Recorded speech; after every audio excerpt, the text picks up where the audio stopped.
Merci de votre fidélité à Télésud et bienvenue dans cette édition de l'entretien du jour. Mon invité du jour s'appelle M. Jean-Louis Kombila. Il est consul général de la République du Gabon en France. Bonjour M. Kombila. Monsieur Kemayo, bonjour. Ça fait 7 mois que vous avez pris du service comme consul général du Gabon en France. Oui, 7 mois, oui, évidemment, ça fait 7 mois. Ce n'est pas beaucoup, mais c'est déjà pas mal de chemin fait. D'accord. Cela vous a permis au moins de rencontrer les différentes couches de la diaspora gabonaise en France. Vous vous êtes fait une idée déjà du public avec lequel vous allez travailler? Oui, plus ou moins. J'ai rencontré quelques personnes, peut-être pas grand monde, ou pas encore tout le monde. J'espère que je le ferai d'ici la fin de l'année. Je pourrai aller sur le terrain parce que l'idée c'est d'aller les rencontrer, aller vers eux, vivre leur quotidien et voir comment ils vivent en France et partager avec eux sans doute leurs difficultés et discuter de tout et surtout de leur séjour et de leur avenir en France. D'accord. De là où vous venez, les problématiques ne doivent pas être différentes. Je ne veux pas dire que vous n'êtes pas gabonais. Je veux dire, vous étiez en poste ailleurs. Vous étiez au Togo, je crois. Oui, oui, je viens du Togo, évidemment. Oui. Et en comparaison avec la France, est-ce que les difficultés sont les mêmes pour les Gabonais? La première difficulté déjà pour quelqu'un qui vit dans un pays étranger, c'est le séjour. Je pense que quand il a son titre de séjour, il est moins stressé, il n'a pas peur de sortir, donc il a envie de faire des choses, de s'intégrer et surtout de travailler, enfin, de s'occuper de ce qu'il doit faire. Voilà. C'est la première difficulté, c'est le titre de séjour. Le reste, après, on est des Gabonais, on sait s'adapter quand on arrive quelque part. D'accord. Les conditions d'accueil des étudiants gabonais en France, par exemple, ne sont pas les mêmes que pour toutes les autres nationalités. C'était déjà ça, les accords qui ont été signés étaient plutôt favorables aux étudiants gabonais. Vous auriez peur de voir ces accords révisés par la gauche aujourd'hui ? Non, je ne pense pas. Nous avons confiance aux institutions françaises que nous respectons. Non, nous pensons que les accords ont déjà été signés, ils sont appliqués. Et d'ailleurs, le tout dernier qui a été signé en 2007 fait l'objet d'une réunion annuelle. La toute dernière s'est tenue au mois de mars dernier à Libreville. Donc il y a un comité de suivi qui regarde qu'est-ce qui a été fait, qu'est-ce qui n'a pas pu être fait et comment améliorer, disons, l'accord en lui-même et puis comment le rendre un peu plus fort et plus attrayant. Voilà.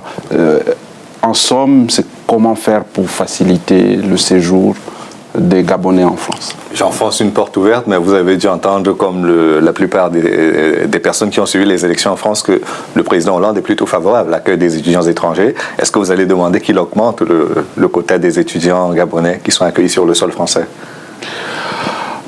Il n'y a pas de quota. Il n'y a pas de quota, oui. Il n'y a pas de quota. Pour l'heure, c'est le Gabon qui décide qui l'envoie en France pour étudier, pour le moment.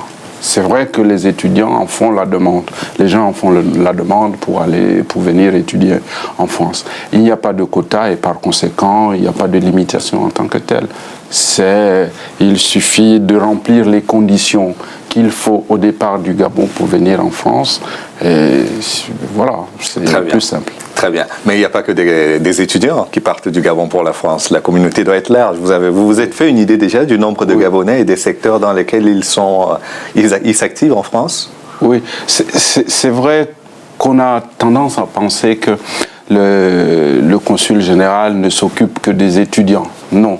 Il y a une forte diaspora gabonaise où il y a des compatriotes qui ont choisi de s'installer en France, et ces Gabonais, évidemment, nous les rencontrons, nous travaillons avec eux, et d'ailleurs, nous souhaitons à ce qu'ils soient un peu plus visibles, qu'on ne parle pas que des étudiants, parce qu'on sait qu'il y a, il y a une expertise certaine de nos compatriotes qui ont choisi de vivre en France. Nous avons besoin qu'ils participent au développement économique et social de leur pays. Notre mission est de faire en sorte qu'ils retrouvent ils ont déjà cette fibre patriotique. Mais il faut peut-être la réveiller, la secouer pour qu'ils se sentent, pour qu'ils soient un peu plus interpellés et qu'ils reviennent travailler aussi pour le pays. Oui, nous allons vers eux, nous irons vers eux et nous ferons tout pour qu'ils s'intéressent un peu plus, ou pour qu'on les voit un peu plus au Gabon. Certains d'entre eux ont déjà commencé à s'organiser entre eux. On a vu qu'il y a eu un salon du livre gabonais qui a été organisé, il y a un salon des entrepreneurs gabonais qui a été organisé.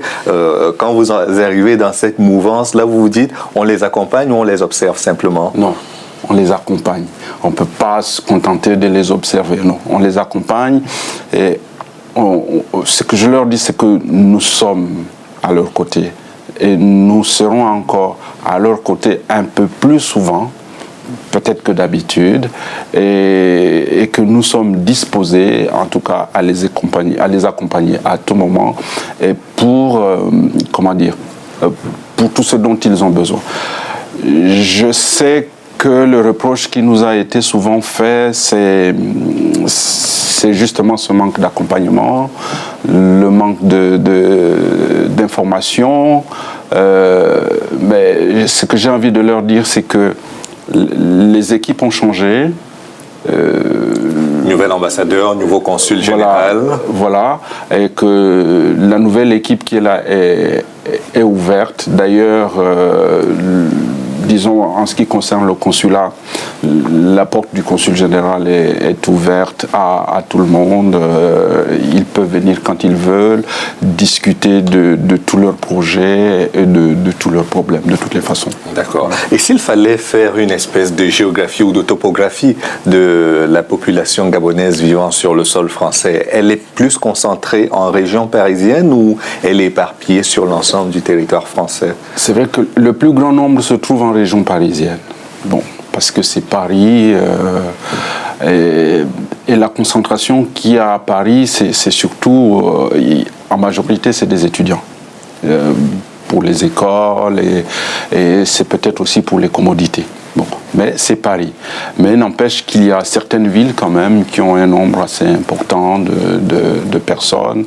Mais disons les grandes villes, Lyon, Marseille, Nantes, voilà. On trouve, disons que on trouve les Gabonais dans les 47 départements ou régions, les 47 régions françaises. D'accord. De l'autre côté, ces Gabonais-là, quand ils s'adressent à leur administration, vous êtes la représentation de l'État gabonais ici. Souvent, ils se plaignent de lourdeurs administratives, de lourdeurs dans le traitement de leurs dossiers, qu'il s'agisse d'actes d'état civil ou d'autres actes que vous délivrez. Ils ont l'impression que la machine administrative est trop lente.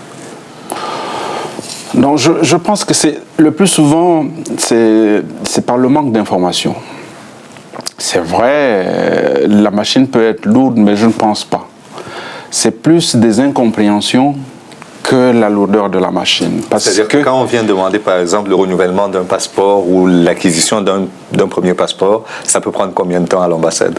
Malheureusement, en ce qui concerne par exemple les passeports, nous n'en délivrons pas. Nous ne sommes pas habilités à le faire. C'est un service qui le fait au Gabon. Là, nous ne le faisons pas. Donc, mais quand on vient par exemple pour proroger ou pour un autre document administratif, généralement tout est fait pour que l'usager ou le compatriote qui arrive trouve satisfaction. Mais sauf que, il peut arriver que les gens viennent avec des mauvais documents. Oui. Et ça peut poser problème. Justement, quand on arrive avec un mauvais document, il faut expliquer aux compatriotes que, bon, le document que vous nous présentez, il n'est pas très bon, il faut aller chercher un document valable. Et, bon, évidemment, ça peut frustrer, parce qu'on se dit que quand on est à l'étranger, on doit avoir un certain nombre de facilités. Non, je dis non. L'idée ou l'objectif que nous avons, c'est déjà d'amener nos compatriotes à être respectueux de la loi, à faire les choses sous le coup de la loi, respecter la législation telle qu'elle fonctionne au pays. Donc, quand on a un document valable, le traitement se fait dans la journée. Très bien. Voilà. Très bien. Donc, quand on veut connaître, par exemple, quand on veut renouveler son passeport, puisque c'est le cas dont nous avons parlé, comment savoir les bonnes pièces à apporter et où trouver la liste des documents à fournir pour être certain qu'arriver à l'ambassade, on ne vous dira pas que ce n'est pas les bons documents? Écoutez, on fait comme tout le monde. Il y a un site. Non, c'est vrai qu'on peut passer un coup de fil, on donnera les informations, mais nous demandons à nos compatriotes d'aller sur le site du consulat. C'est vrai qu'il doit être refait, il doit être corrigé, il doit être amélioré, mais il y a un site sur lequel nous leur demandons d'y aller. Ils ont les informations dont ils peuvent avoir besoin pour n'importe quel document. D'accord, parce que certains disent qu'il y a un déficit de communication entre les autorités consulaires en France et la communauté gabonaise. Déficit de communication, nous sommes les premiers à reconnaître qu'il y a un déficit de communication quand on voit au regard des questions parfois qu'on nous pose. C'est parce que, ou quand peut-être qu'on ne sait pas aussi, on ne connaît pas qu'il y a un certain nombre de choses qu'on peut faire au consulat et évidemment, on le reconnaît. Mais nous avons dit, nous allons corriger la chose. La première chose à faire, c'est que nous avons décidé d'aller vers eux pour avoir un dialogue direct avec eux. Nous le ferons peut-être... Par quel biais ?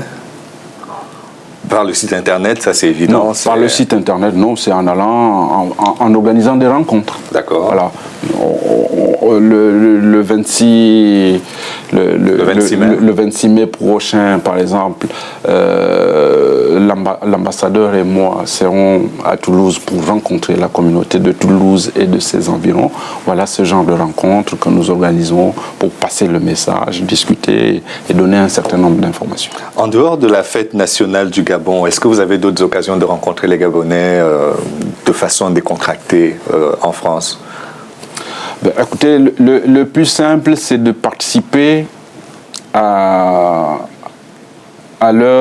aux manifestations qu'ils peuvent organiser. C'est arriver de façon le plus simple possible.